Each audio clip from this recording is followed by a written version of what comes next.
à La Vie en cœur conscient, le podcast qui vous donne des clés pour une vie plus consciente. Et on va parler aujourd'hui justement de clés. On va parler de l'ouvrage de Cécile Cousy qui s'appelle Les 7 clés de l'enthousiasme, pardon. Je voulais juste vous le montrer parce que je parlais de clés, mais on va y revenir, pas de souci. Bonjour Cécile. Bonjour Alexandra. Ça va? Très bien, merci. Bon, merci d'avoir accepté mon invitation. Donc en fait cette invitation elle s'est faite à l'occasion de la sortie de ton bouquin dont tu vas nous parler. Mais avant cela, pour les auditeurs qui ne te connaissent pas, est-ce que tu peux te présenter? Bien sûr. Alors à la base j'ai commencé ma carrière dans le recrutement à l'international et il se trouve qu'un jour, alors que j'étais dans le bureau de ma directrice, j'ai vu un post-it sur son écran d'ordinateur avec écrit « Quel que soit ton rêve, tu peux toujours le commencer ». Et ce jour-là, j'ai ressenti un déclic profond et je pense que depuis, ça a continué d'ailleurs à vraiment marquer ma vie et toutes mes décisions. C'est que je me suis dit ah oui, je peux me lancer sans avoir la pression de réussir ou d'aller jusqu'à bout d'un rêve, mais si j'ai quelque chose que j'ai vraiment envie de faire qui me fait vibrer, je peux y aller. Et à ce moment-là, j'ai pris la décision de réaliser le premier rêve de ma vie qui a été de partir voyager. Je suis partie, donc j'avais 26 ans, je suis partie avec un sac à dos et un vol aller pour l'Australie, pour Melbourne, avec l'intention de découvrir de nouvelles cultures. Et il se trouve que pendant ce voyage, j'ai rencontré une coach et une coach canadienne qui me décrivait sa vie, son métier. Je me suis dit waouh, mais trop bien. Ce métier me fait rêver. Voilà, là il y a eu le deuxième déclic, l'envie de devenir coach. Et quand je suis rentrée de ce voyage 8 mois plus tard, eh bien j'ai commencé à me former pour finalement créer mon entreprise quelques années plus tard. Ok, super. Et donc aujourd'hui, ce qui m'anime le plus, c'est d'accompagner les gens pour les aider à réaliser un rêve dans leur vie, pour vraiment pouvoir vivre pleinement en étant porté par l'enthousiasme. Je le rappelle pour ceux qui connaissent pas trop, parce qu'on reçoit quand même beaucoup de thérapeutes ici, un coach en fait c'est quelqu'un qui accompagne son client dans l'atteinte d'un objectif ou dans le règlement d'une problématique. Et donc c'est ce que fait Cécile depuis plusieurs années maintenant. J'ai plus de 10 ans. Plus de 10 ans. Ok, super. Merci beaucoup. Et du coup, qu'est-ce qui t'a mené à écrire un livre? Comment ça s'est passé? Alors là, j'avoue que il se trouve que j'ai plusieurs personnes de mon entourage proche que j'ai vues autour de la quarantaine sombrer dans la dépression pour l'un, dans un burn-out pour l'autre. Et c'est vraiment des personnes très proches. Et voilà, il y en a eu 3 à un moment donné assez rapprochés. Je me suis dit, ces mêmes personnes à 25 ans, elles étaient comme moi, elles avaient plein de joie de vivre. Et qu'est-ce qui s'est passé? Elles se sont éteintes. Et voilà, c'est pour en arriver à des stades quand même assez graves. Et du coup, ça m'a donné un sentiment d'un petit peu de gâchis en fait, et l'envie d'écrire pour partager, offrir, parce que moi j'ai passé le cap de la quarantaine et j'ai toujours cette joie de vivre et cet enthousiasme débordant, et j'ai eu envie de le partager de manière, au plus grand nombre, pour de manière préventive aussi, avoir des clés pour pas sombrer et vraiment toujours garder cette joie en soi. Ouais. En fait, ce bouquin, il s'appelle donc c'est Cécile Cousy, c'est paru aux Presses du Midi, et le titre c'est Les 7 clés de l'enthousiasme, sous-titre pour impulser une nouvelle énergie dans votre vie. Et effectivement, on croise, et je trouve de plus en plus de personnes qui sont dans des vies qui de l'extérieur ont l'air chouettes, mais qui ont plus le feu, où ça vibre plus, et du coup moi ce que je me disais c'est que en fait c'est comme si ces gens-là ils étaient plus vraiment en vie, mais ils étaient plus en mode survie. Je sais pas ce que tu en penses. Oui. Est-ce que tu as une ambition dans tes accompagnements de rallumer la flamme et de... Complètement, absolument, c'est ce qui m'anime, c'est ce en quoi je crois.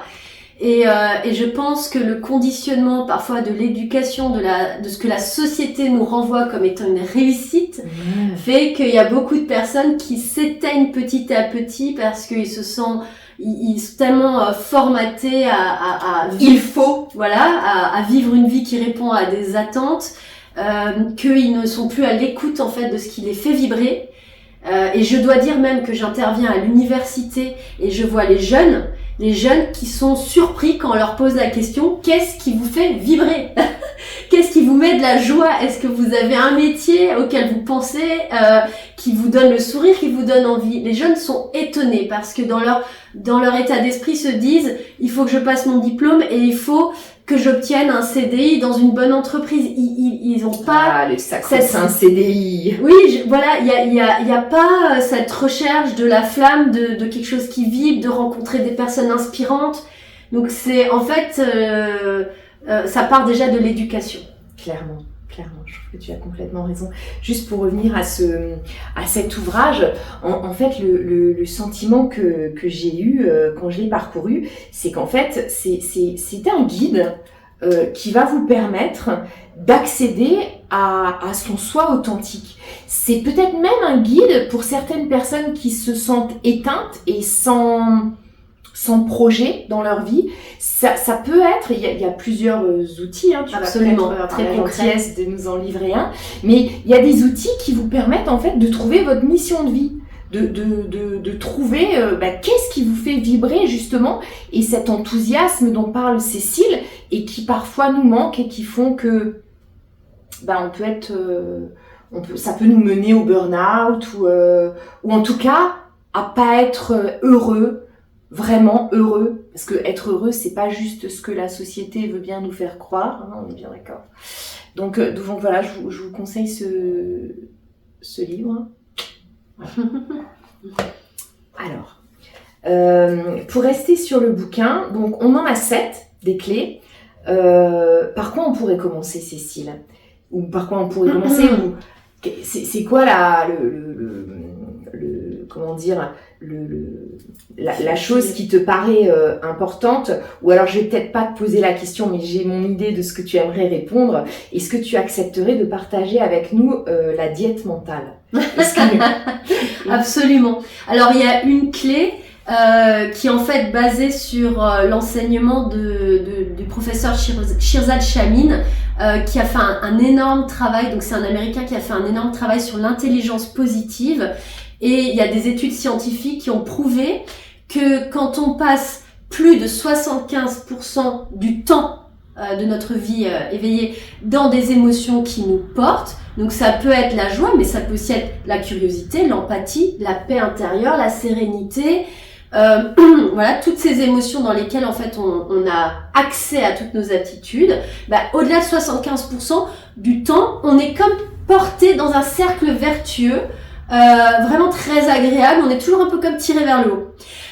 En dessous de 75% du temps passé dans des émotions qui nous portent, et à ce moment-là, en fait, il y a un phénomène qui fait qu'on est comme un peu toujours tiré vers le bas. Et on a l'impression un peu de ramer. Parce que le but, c'est pas de se lever tous les matins et de se dire allez, positive attitude, elle est belle la vie, j'y crois, etc. Oui, la méthode coulée, ça marche un moment, mais disons que c'est assez limite. C'est beaucoup plus puissant et beaucoup plus fort quand on arrive à une façon d'être naturelle qui fait qu'on est toujours un petit peu tiré vers le haut. Et donc, une clé, c'est que je partage dans le livre, c'est en fait un défi que je propose, un défi qui est une forme de diète mentale. Pourquoi? Parce que notre cerveau, d'une part, est néophile et d'autre part, est plastique, ce qui fait que parfois, quand on est en pilote automatique sur des réactions, des émotions, on va dire, où on se fait prendre dans le regret, la colère, la culpabilité, etc. Et un événement arrive, on plonge dans cette émotion et on reste dedans, on a un peu du mal à en sortir. Eh bien, ce que je propose, c'est pendant 21 jours, habituer le cerveau à, lorsqu'une émotion négative arrive, non pas être insensible, non pas l'ignorer ou la nier, l'accepter, en prendre conscience, écouter le message qu'elle porte. Est-ce que j'ai été heurtée dans mes valeurs? Est-ce que y a une situation qui est en dessous de mes attentes, qui me frustre, etc. Écouter le message et agir. C'est-à-dire, au bout de moins d'1 minute, se laisser un temps assez court pour réfléchir de manière constructive, avoir la curiosité de se dire, ok, là maintenant, dans cet instant-là, qu'est-ce que je peux faire? Qui pourrait m'aider? Voilà. Qu'est-ce que je peux me dire à la place et qui a un ancrage dans la réalité, mais qui soit une ressource, quelque chose, en fait. Rebasculer dans des émotions qui nous portent et qui permettent d'ailleurs d'avoir accès au fonctionnement optimal du cerveau en plus. Donc je propose une diète de 21 jours à l'issue de laquelle en fait on va un petit peu couper le pilote automatique qui peut nous faire basculer dans des émotions négatives et trouver en fait un petit peu, ça donne un peu comme des fondations, des bases pour avancer dans tout ce qu'on souhaite dans notre vie. Et d'ailleurs, il est prouvé scientifiquement que quand on arrive dans ce cercle vertueux, c'est pas seulement la carrière qui va mieux, c'est aussi la vie familiale, amicale, ça impacte toutes les sphères. Et la longévité. Donc voilà. Tu veux expliquer peut-être pourquoi 21 jours? Oui, alors il y a plusieurs choses, c'est que quand on est en pilote automatique sur des réactions, c'est-à-dire qu'en général, on vit notre vie, il se passe des choses et on réagit. Et en général, il y a beaucoup de choses qui se passent avant même, qu'on en prenne plus ou moins conscience. Voilà, c'est ça. Sûr. Et parfois, on rumine longtemps avant de se dire, voilà. Quand on est en pilote automatique, pour basculer ces fonctionnements, il va falloir faire un effort conscient pendant une certaine durée pour changer. En fait, il y a vraiment des connexions au niveau du cerveau qui se font. Il faut s'imaginer que si l'autoroute fait qu'on plonge dans la rumination, eh bien, il y a peut-être un tout petit sentier qui va nous connecter à une réaction positive, constructive, mais qui n'a pas trop l'habitude d'être emprunté. Eh bien, en faisant 21 jours consciemment l'effort de changer sa façon de réagir, eh bien, l'autoroute va s'affaiblir, va devenir finalement une toute petite route et le petit sentier va lui, en fait, se consolider et devenir l'autoroute. Et on va pouvoir changer sa manière d'être naturelle pour quelque chose de plus porteur dans sa vie. Ouais, ce que tu es en train de nous dire, c'est que quand on a une mauvaise habitude, notre chemin neuronal pour prendre la bonne habitude, il va falloir qu'on fasse un petit effort, qu'on se force un petit peu, qu'on prenne vraiment conscience de ses pensées, en l'occurrence, et qu'au bout de 21 jours, on n'aura plus vraiment besoin de faire d'efforts puisque l'autoroute sera creusée, sera et on le fera inconsciemment, à un moment positivement, en intelligence positive. Voilà. Après, ça devient une façon d'être naturelle, le fameux cercle vertueux qui est très agréable. Ok, super. Eh bien, merci beaucoup. Vraiment, extrême gratitude pour cette clé qui, si vous le testez, vous vous rendrez compte de la puissance de cet outil qui a l'air comme ça un peu simpliste, mais il est vraiment simple. Ça nécessite juste un petit effort de pleine conscience pendant quelques jours, le temps de changer de façon de penser. Voilà. De changer de manière de connecter les choses. Ok, super. Bon, bah écoute, on va en arriver à la dernière question qui est l'objet du podcast. Puisque je te l'expliquais, j'ai envie d'interviewer des personnes inspirantes, des personnes qui ont l'air heureuses, épanouies. Et quand elles accompagnent d'autres, c'est encore mieux. Pour savoir des choses qu'on n'apprend pas à l'école, mais qu'est-ce qui rend vraiment heureux? S'il y avait un secret que tu as découvert, donc tu me disais que tu as 42 ans, aujourd'hui, le plus grand secret qui mène au bonheur, pour toi, ce serait quoi, Cécile? Alors en fait, je pense que la joie de vivre est une clé, c'est-à-dire que plus on a de la joie, plus on va attirer des belles choses dans sa vie. Et je pense que pour m'aider à la trouver cette joie, et parfois dans les moments difficiles, ce que personnellement j'applique au quotidien et en quoi je suis totalement convaincue, c'est de pratiquer de la gratitude en fait. C'est quelles que soient les épreuves de la vie qu'on traverse, parce que évidemment on en a tous, eh bien on peut toujours trouver des petits moments, la gratitude d'un beau coucher de soleil, d'un bon repas partagé, des petites choses simples, mais juste poser de la conscience sur des micro-joies, j'ai envie de dire. c'est pour moi une clé pour vraiment tenir dans la durée, quoi qu'il se passe, quelles que soient les épreuves que vous traversez. Ouais, j'adore. Effectivement, la gratitude, c'est une émotion dans le baromètre des émotions dont on parlait tout à l'heure, qui est une émotion très très haute. Et c'est vrai qu'il y a toujours, dans tous les moments difficiles de la vie, il y a quelque chose qui va bien. Et l'idée, c'est de focuser pas sur ce qui nous enquiquine, mais justement sur, même si c'est une petite chose, mais qui va bien, pour être dans ces 75% dont tu parlais et attirer justement cette spirale positive qui va nous élever et nous permettre d'être, d'attirer des choses que l'on souhaite dans sa vie. Eh ben super, vraiment tu nous as livré de beaux messages aujourd'hui, Cécile. Je rappelle donc que tu es coach. Absolument. Tu peux nous dire où tu exerces?